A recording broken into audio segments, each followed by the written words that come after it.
competition landscape. The problem that we're solving is allowing people to connect virtually and see a car as if they were there. That's the problem this product is solving. And so a couple other companies have done this as well, like Wispy, a company out of Spain, Skype, FaceTime, Car Chat, V24, and haven't done their product demo yet, so that's also blank. But at the end of the day, none of these have put all of the pieces together. So for instance, Test Drive works on any device and doesn't require you to download it. That's the key. You don't have to install any software. People in these car dealerships hate technology. They don't want to deal with it. And also, we're going to give Carfax integration, website integration, so you're there, easy to connect with that person on the spot. CRM integration, they don't want another tool. They want to improve the tools they already have. And we're going to do that by plugging into all the things they already have, like their texting systems as well. And their brand customization. They go brand, brand, brand, brand, brand. They try to hit people over the head with what their name is, who they are. And we're going to do that by splashing their logo right on that camera screen, so people are always reminded who they're talking to and how great this experience is. So the update of what I've been doing these past few weeks is getting some advice from software engineers. I've sat down and met with them, kind of gotten some interesting perspectives about how this can be done and also the constraints of being able to contact people on the car lot if it's in an application versus an in-browser application. It's kind of some interesting things to think about.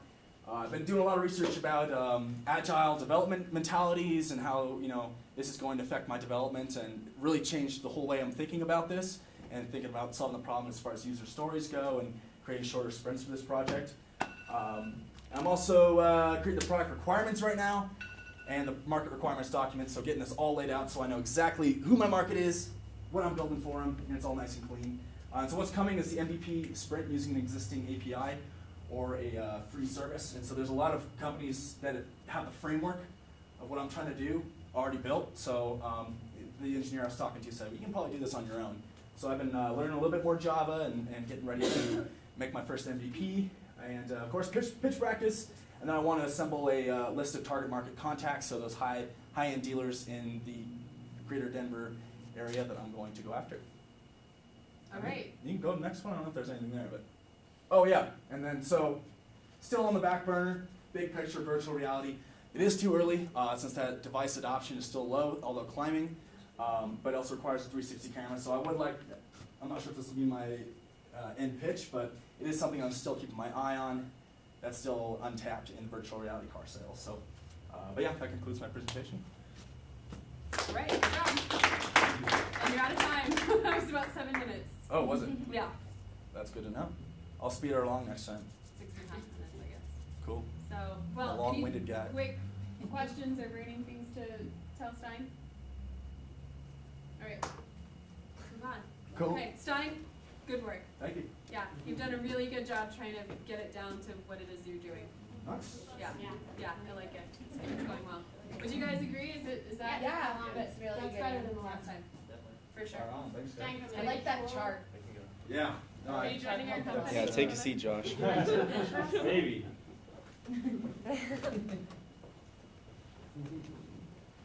Jess, do you want to run and grab that clicker? Okay. Can we just Yeah. ask Cortana? Yeah. Hi, Cortana, please switch slides. If they just touch the screen. That'd be cool. I mean, you can touch it. You can touch All it. we need to touching the All screen we if gotta it's do doing is something bang. one day and it wasn't a touch connect. Yeah, Really bad. okay. You guys go ahead and get started and I'll be right back. You guys go ahead. We're going. Go. I'm going. Okay. So we did present at 1 Million Cups the Wednesday before break, and it was a really good experience. Those people are really awesome, and we got some really good feedback and validation. One of the people that was there was like asking us why we're not actively searching out investment, and afterwards our mentor was like, "That's a really good sign because he thinks you actually can get investment." So that was really just validating, which was nice. And we also had someone come up to us afterwards and talk to us about influencer marketing, which is something we're both familiar with, but again, it was a good thing that someone else got it, and one of the things he was talking about is really keeping our personalities in the brand, and being SideQuest isn't just SideQuest, it's SideQuest with Sadie and Marissa sort of idea. So the pitch we gave was going to be our demo day pitch, so we're revising that, and we're continuing to seek out more content to write and produce and video. Put things up on the webs. The internets.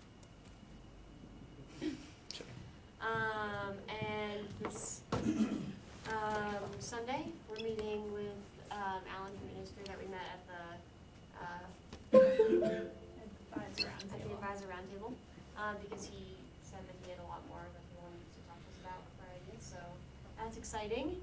Do you want to talk more about the Game Awards? Sure. Okay. The Game Awards are Yeah. happening. Yay. There's not a ton here. It's just something that needs to be on our radar because we're going to be a publication. I don't know how much we will produce around it, but they are announcing the top esports team and the top esports game. I can't remember, or maybe it's the competitor. But some esports things. it's an esports that thing. are definitely on our radar. And then going along with like keeping our personalities in our publication, we want to make intro videos that kind of like introduce us and what we're doing. I also want to do an intro video for like SideQuest as the brand as Yeah. well, just to send to people if we need it, but also to have as a piece of content in the beginning here. Yeah. And we have decided to pivot more towards focusing solely on esports for now, since that's the larger market that we've run into in our research and customer research. That's like where people are looking more for, and the only like major publication covering esports a lot is ESPN, and gamers aren't really going to ESPN for gaming news. So we feel like that's the biggest hole in the content area that we can fill. And then we'll expand from there. Yeah. That's all. That's all. Pause. So are you guys still going to be doing the same kinds of content for esports, or because it's a void, does that mean that there's additional or different content? I think it's both. I mean, there's definitely some of the same. I mean, it's the same in the sense that it's about people, but there's more content opportunities that we can take from like traditional sports, for example, to use as options. And then as far as like medium, it's still going to be multimedia, all of the things. Yeah. Okay. So I have a question. How do you go faster? How do we go faster? Yeah. Like, as in, As in like producing content faster and getting Yep. more customers So you've got faster. good validation so far. So now grow fast. How do you do that? Get investment. Okay. Drop out of school. No, I mean, that's what I'm like, saying No, is, that's. Mike, you know, what I is think that? that's what we're struggling with the most right now, is just having time to produce this content, so we're trying to figure out ways we can, I honestly don't think we have a good answer for that right now. I think we're trying to figure that out Can you right now. maybe get like guest writers from like around campus, or just like people could write 1 month, or, you know, and you could just build up a few, and so that way while you guys are busy. I'm definitely hoping to reach out to like former journalism professors and be like, hey, do you have any students that are into gaming and don't have a way to write about it? Because there's definitely students in the journalism department that want to do gaming stuff and they have no idea how. And we have all written for free at once in that, as journalism students, so I'm hoping to get some of that for sure. And I think a lot of it is just going to be like without having these sessions 3 hours each week and what comes with this, like having that flexibility next semester is going to be really nice to really just dive into content. Cookies aren't wonderful, Jess. Yeah, that's totally fine. Get the heck out of here. Can't wait to leave. I can't wait to leave. Could you contact gamers? I don't know much about the gaming industry, but could you reach out to those gamers that are active participants in certain games, or maybe leaders on the leaderboards, and see if they'd be willing to write anything too? Because people are usually pretty willing to tell their stories. Probably, yeah. And brag about themselves a little bit. Yeah. If they're not willing to write, they're willing to talk to us. Either way, because Miss has done that. Yeah. already, So. The other thing I want to do at the end of the semester for planning for next semester is looking at all the like big conventions and esports things that are happening in the next year and putting those on our radar to either go to them or somehow live stream them and write around them. This time of year isn't great for, like, it's great for game releases, but for everything else that happens is more summer fallish. So that's another you run into a little bit. I don't, you may have said this when I left the room, but what have you guys done lately to prove your revenue model? That. What will you be doing in the What next was the- week to what prove was- your revenue model? I mean, it's hard for us to prove a revenue model at this point without having any customer base. So we need some sort of customer base. We need to be ready for free for a little while to build a customer base before we can prove that a revenue model is going to work. Because the revenue models you guys are considering are still based on advertising, correct? Yeah. So I guess the way we could prove our revenue model would be look at BuzzFeed and see what BuzzFeed's doing, and BuzzFeed's very successful at it. So Okay. I guess it's that, like, there are media companies doing our revenue model and it's working for them, but we can't ourselves test it because we don't have anything to sell to advertisers. We don't have the page views yet, and we don't have. Do you know what you need from those people in order to excite them? As Or far as engage like them? numbers. Yeah, in terms of like, yeah, how many page views do they get excited about? How many users do they get excited about? what was in our pitch? What kinds of actions It do was. they need to be It doing? is written down somewhere. I think it It's was around 10 million monthly users. Yeah. Okay, so you guys, I guess I just wanted them to have a conversation with you to tell you, this is the goal that you're headed for. These are the milestones that you Yeah. need to meet before we can meet next or something, but they need to be able to tell you, obviously, what that looks like so that you know what you're Yeah. headed for. We have a rough version of that in our demo day pitch. Okay, So, So okay, if good. you're, That's the biggest question you guys always get, Yes. right? correct. you're gonna take advertising, Yeah. Not banner advertising, but like native Sure. ad sponsored posts. why don't you look for a, strategic partner that would be in the industry, some big shot, that would sponsor, and you get sponsor dollars to start with, right? Let them sponsor your concept and idea, you've gotta sell the idea to them, right? We're gonna be big, because you're not big yet, but if you can get them to give you some sponsor dollars, then you've got revenue to start building this thing with. Right. I Yeah. see what you're saying. Yeah. I like that idea. All right, ladies, thank you. Thank you. We're gonna quickly accept. Thank you, guys. Josh and Caitlin, you guys press the button. Josh. Did Leon, Paul, did you guys do an update slide? Do you wanna give us an update? Yeah, or- we did. Oh, Just was okay. emailing Mark, telling him Okay, if I kept awesome. messing it up. Okay, cool. All right, we'll move a little bit faster through these then. So, There you go. Laborjack, that is our mission statement. Connecting college students to customers who demand a hassle-free moving experience. You can go to the next one. Here, I got this for you. What? Oh, thanks.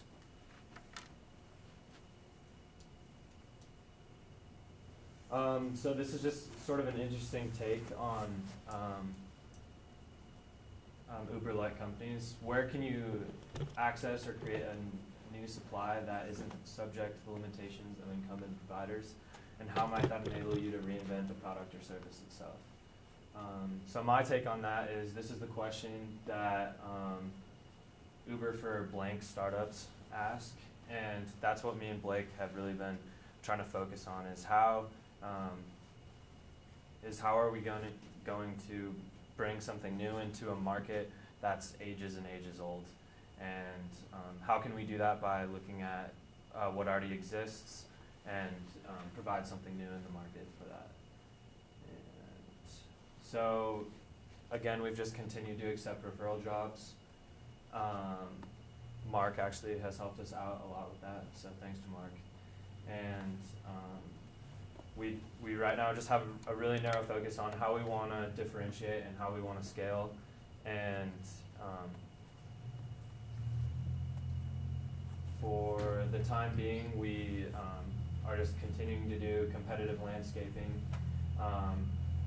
We really want defined roles in our organization, and we're outlining our goals. We have meetings this week with Alan Curtis, and because at the advisor roundtable, he had a lot of input that he wanted to give us and feedback. So we're going to be meeting with him, which I'm excited for. That's on Wednesday. And we're also meeting with Clay Bartlett, the attorney. He's gonna hopefully give us some good legal advice, and we can pair off with him, and we can get all our contract agreements and everything like that. And something I found really important is because we've had a lot of team issues recently and throughout the whole process, is just reviewing our personal vision statements and really defining what we all want from this, because I think there's definitely been a lot of almost like sluggishness, and we haven't been as had as much pace as we've hoped, as I had hoped, just due to team issues and constant drawbacks and life. So that's something I found really important. And yep, that's it. All right.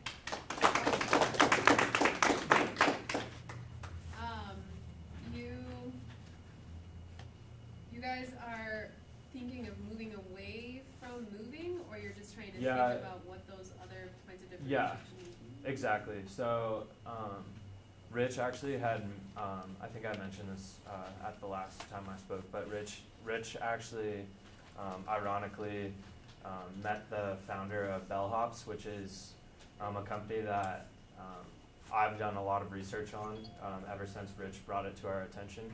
And they're essentially doing exactly what we want down to a T. So which proves the market. That's what Rich had told us, is it's a good thing because it proves the market. And at the same time, we can just continue to grow and scale in Fort Collins and have a dominating presence here. And in the future, we don't know what it looks like in terms of moving to other areas or maybe getting acquired or what. But Rich had told us that just focus on Fort Collins, dominate the market here, and that's all. Yeah. So would that be sort of what it is that your goal is to do? Yeah. That's our short-term goal. We've always had the long-term goal that we wanted to blow this thing up, and how do you do that at a fast pace? So we've had we've had various thoughts on that, whether it's some sort of training process that we could blow up and scale, or if it's because I went through the whole training process of like bellhop to become a bellhop, and I think it could be done better, but yeah.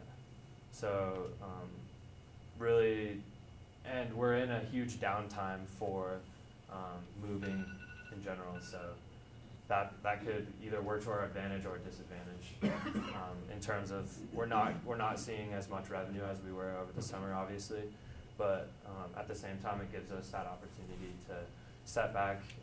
We don't have a website at all at this point. Christian, our old co-founder, was talking with Cody, who's in New Zealand. A lot of mishaps happened there, and Christian actually decided that he would help us kind of get a website back up and running, and get everything transferred over finally.